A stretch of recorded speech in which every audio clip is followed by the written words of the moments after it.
अस्सलाम वालेकुम।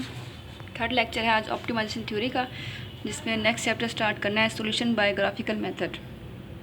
तो ग्राफिकल मेथड नाम से ही बता रहा है कि यहाँ पर आपने ऑप्टिमाइज़ करने के लिए क्या करना होगा, ग्राफ स्केच करने होंगे। ठीक है, ग्राफ स्केच करके वहाँ से ही आपने अपना सॉल्यूशन फाइंड करना होगा। तो ग्राफिकल मेथड को पढ़ने से पहले आपने ये देखना होगा कि ग्राफिकल मेथड के कुछ स्ट्रेंथ्स क्या हैं और लिमिटेशंस क्या हैं। स्ट्रेंथ्स क्या है ग्राफिकल मेथड के? ग्राफिकल मेथड जो भी हो, ठीक है, जो भी आपके पास प्रॉब्लम अगर वो सीनेबल है तो आप इजीली अंडरस्टैंडेबल है, उसका सोल्यूशन निकालना भी इजी है। अगर आपको किसी को समझाना पड़ जाए तो वो भी आपके लिए इजी हो जाएगा अगर आप ग्राफिकल मेथड यूज़ करते हैं। ठीक है, तो इसके कुछ वीकनेस भी है, कुछ इसके डीमेरिट्स भी हैं। तो डीमेरिट्स क्या है? अव्वल तो ये है कि ग्राफ हम इजीली ड्रा कर सकते हैं जब आपके पास एक वेरिएबल हो, दो हो या तीन हो। ठीक है, लेकिन अगर तीन से ज़्यादा हो जाए तो हम उसका ग्राफ स्केच नहीं कर सकते, हमारे लिए ये मुमकिन नहीं है। ठीक है, ये इसका सबसे बड़ा डीमेरिट है। उसके बाद यह है कि अगर आपके ग्राफ में अलजेब्रिक फंक्शन के अलावा कोई और फंक्शन आ जाए, मिसाल के तौर पर एक्सपोनेंशियल फंक्शन हो गया, लोगारिथमिक हो गया, ट्रिग्नोमेट्रिक हो गया, तो इस वाले इन फंक्शंस को जो स्केच करना है वो थोड़ा सा मुश्किल जाता है। ये भी इसका एक डीमेरिट है। उसके बाद यह है कि अगर आपके ग्राफ में कोई भी एक पॉइंट चेंज हो जाए दैन यह है कि आपको पूरा का पूरा ग्राफ दोबारा से रीस्केच करना होगा, तो ये बहुत ज़्यादा टाइम कंज्यूमिंग है। ठीक है ना, तो ये इसके कुछ डीमेरिट्स हैं। लेकिन फिर भी इन डीमेरिट्स के बावजूद भी हम ग्राफिकल मेथड यूज़ करते हैं क्योंकि ये इंटरेस्टिंग है और ईजी टू सॉल्व है। तो जब भी ग्राफिकल मेथड यूज़ करें आपको कुछ स्टेप्स फॉलो करने पड़ेंगे। ठीक है, तो फर्स्ट स्टेप ये है कि जब भी आप ग्राफ स्केच करें आपको क्या करना होगा, जो भी आपके डिज़ाइन वेरिएबल्स हैं उनके एक्सिस आपने अरेंज करने होंगे। मिसाल के तौर पर अगर मैं 2 डायमेंशनल ग्राफिंग कर रही हूँ तो मुझे अपने 2 एक्सिस सेट करने होंगे, एक्स एक्सिस और वाई एक्सिस। ठीक है, ये इनमें एक ओरिजिन होता है। ये करने के बाद हमने क्या करना होगा, प्लॉट करना होगा अपने कॉन्स्टेंट सेट को, plotting constant sets on graph. तो कॉन्स्टेंट दो तरह के होते हैं, या तो लीनियर कॉन्स्टेंट होते हैं, ठीक है, या नॉन लीनियर। लीनियर अगर हो जाए तो वो स्ट्रेट आपको एक लाइन देंगे। ठीक है, अगर लीनियर कॉन्स्टेंट्स हैं तो वो आपको सिंपल एक स्ट्रेट लाइन दे देंगे। ठीक है, अगर इक्वेशन है तो वो स्ट्रेट एक लाइन होगा। अगर इनइक्वालिटीज़ हैं तो वो लाइन के साथ साथ आपको एक शेडेड एरिया भी देंगे। ठीक है, और ये है कि कॉन्स्टेंट को ड्रा करने के लिए आपको लीनियर कॉन्स्टेंट को ड्रा करने के लिए आपको सिर्फ और सिर्फ 2 पॉइंट्स की ज़रूरत होती है। उसके मुकाबले में अगर आप नॉन लीनियर कॉन्स्टेंट को स्केच करते हैं दैन उसके लिए आपको मोर देन 2 पॉइंट्स ज़रूरत होती है, ताकि आपका जो ग्राफ है वो एक्यूरेट हो, उसमें किसी किस्म का एरर जो है वो कम से कम हो। ठीक है, तो मोर देन 2 पॉइंट्स आपको चाहिए फॉर नॉन लीनियर कॉन्स्टेंट्स। ठीक है, और ये है कि इसमें जो भी आपका ग्राफ बनेगा वो लाइन नहीं होगा बल्कि कोई ना कोई कर्व होगा। ठीक है, उसके बाद थर्ड स्टेप है representing the constant set.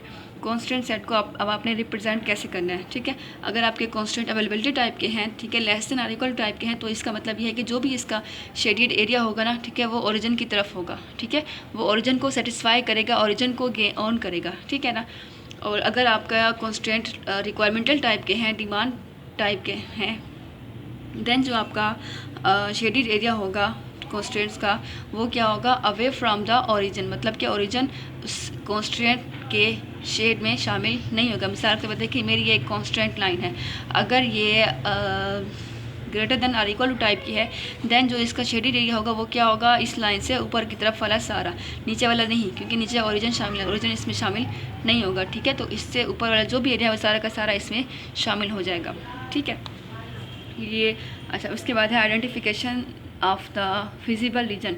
Feasible region को आपने कैसे आइडेंटिफाई करना है? फिजिबल रीजन वो सारा का सारा एरिया शामिल हो जाएगा जिसमें हमारे जितने भी कॉन्स्टेंट्स हैं और जो भी बाउंड्री कंडीशन है वो जहाँ जहाँ पर सेटिस्फाई करेगी एक ही साथ में।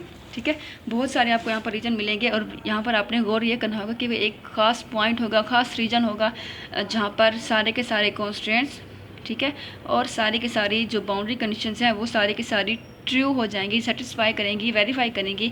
वो जो रीजन होगा वो हमारा क्या होगा, फिजिबल रीजन होगा। इसकी आइडेंटिफिकेशन लाजमी होती है। ठीक है, सम टाइम फिजिबल रीजन में सिर्फ एक पॉइंट होता है, सम टाइम एक लाइन होती है, सम टाइम एक रीजन होता है।